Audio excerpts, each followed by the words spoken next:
All right, welcome back to Jonesycast. I'm Jonesy, and this is the cast. Hey, basically what I do is go through Reddit and do video responses to subreddits like relationship advice, ask men, relationships, etc.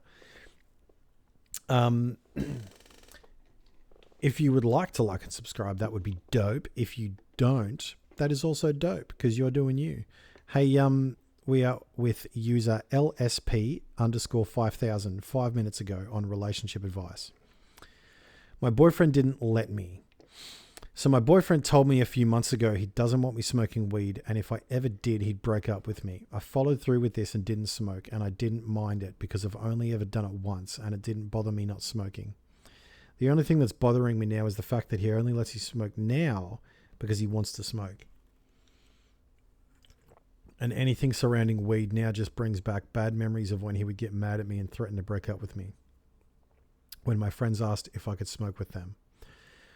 I have mixed feelings now about him smoking and allowing me to, just for the sole purpose of him wanting to do it. How should I go about this? I don't know what exactly to feel. Okay, so I'm going to go out on a limb and assume that you're a teenager or maybe early 20s, maybe.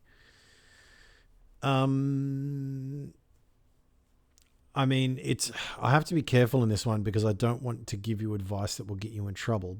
But I don't tend to be in relationships with someone who makes ultimatums.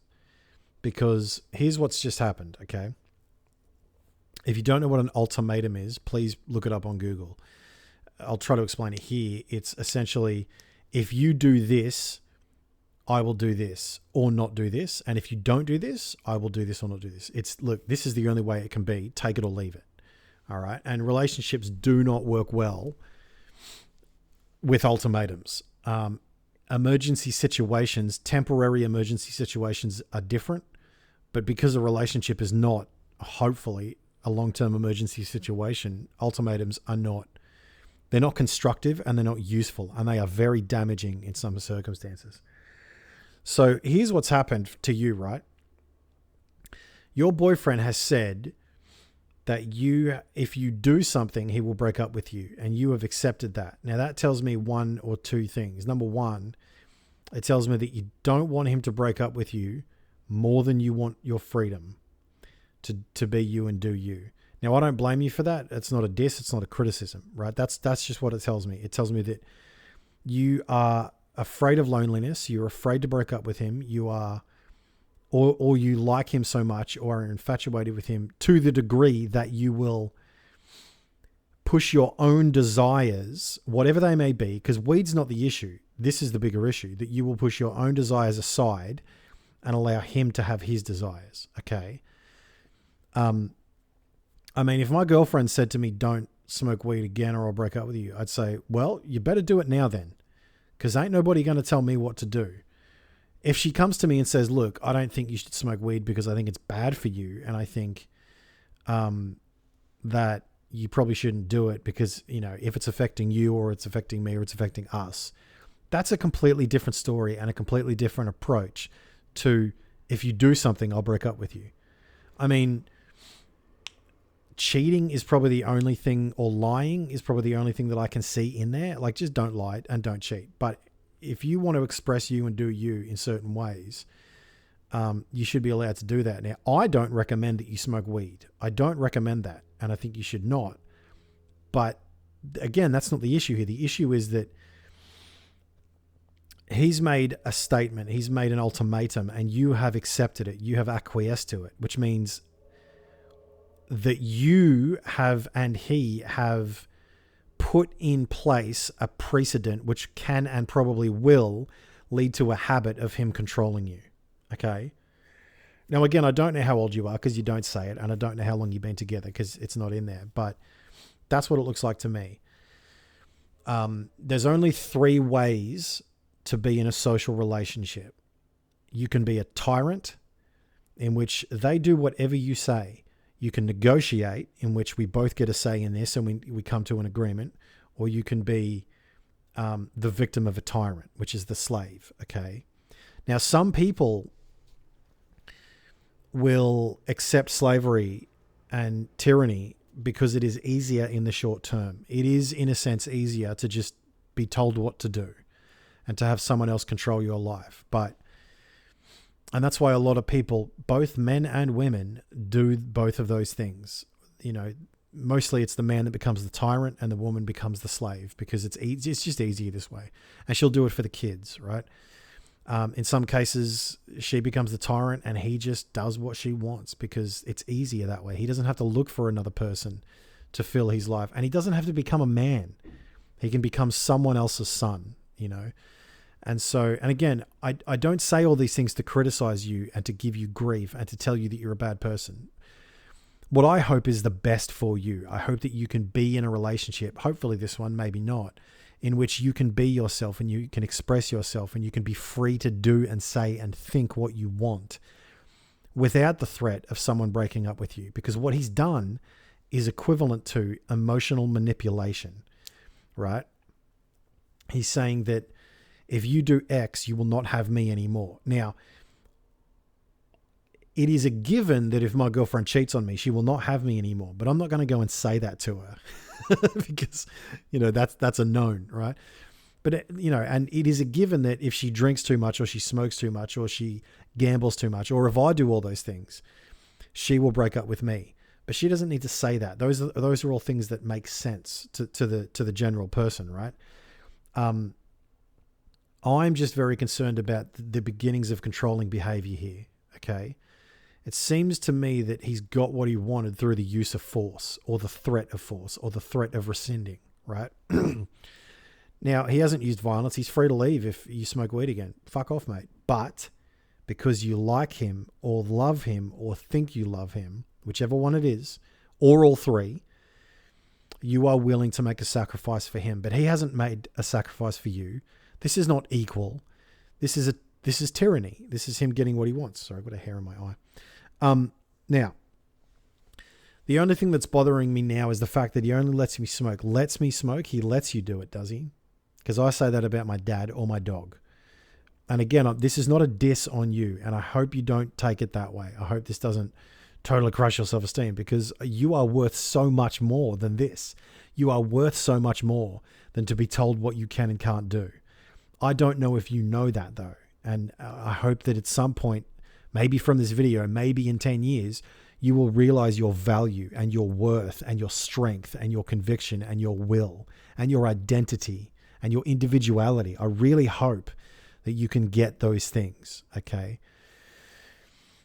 So the only thing that's bothering me now is the fact that he only lets me smoke now because he wants to smoke. Okay, so now it's on his terms. Now you can do the behavior that you wanted to do, but it's on his terms. It's not good.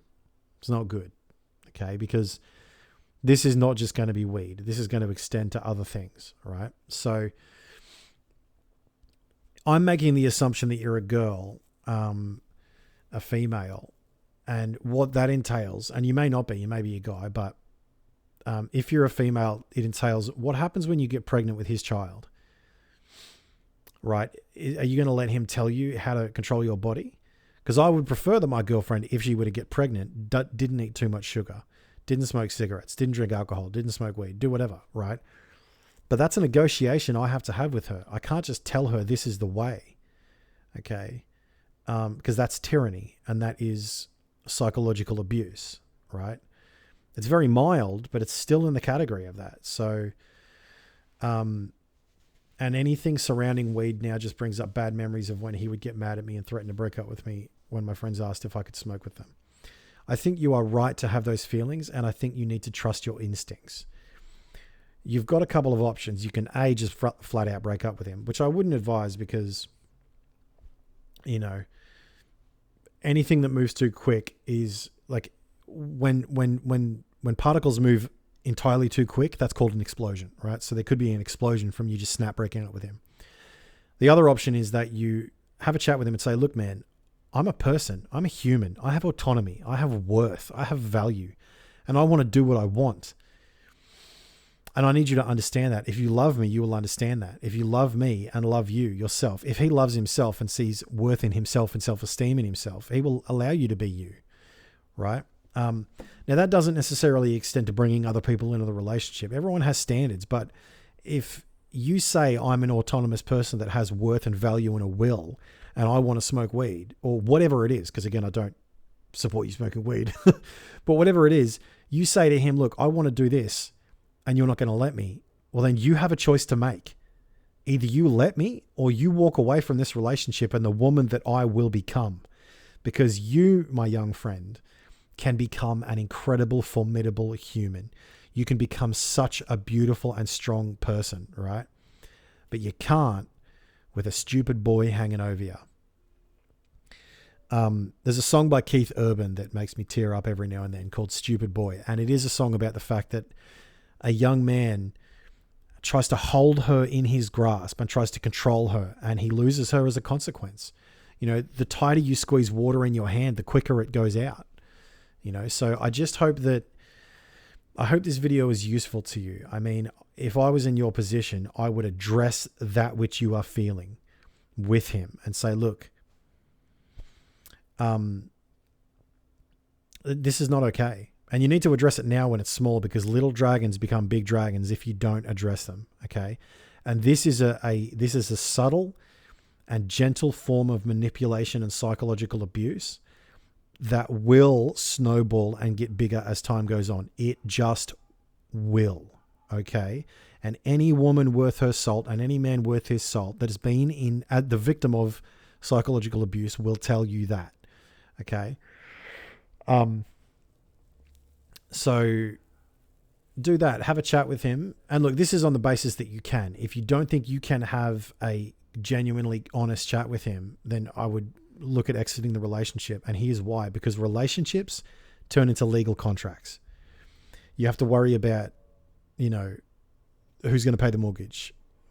You got to worry about who's going to take care of the kids. You got to worry about date night. You got to worry about who's paying for the car. You know, like there's so many, like who's got the power of attorney.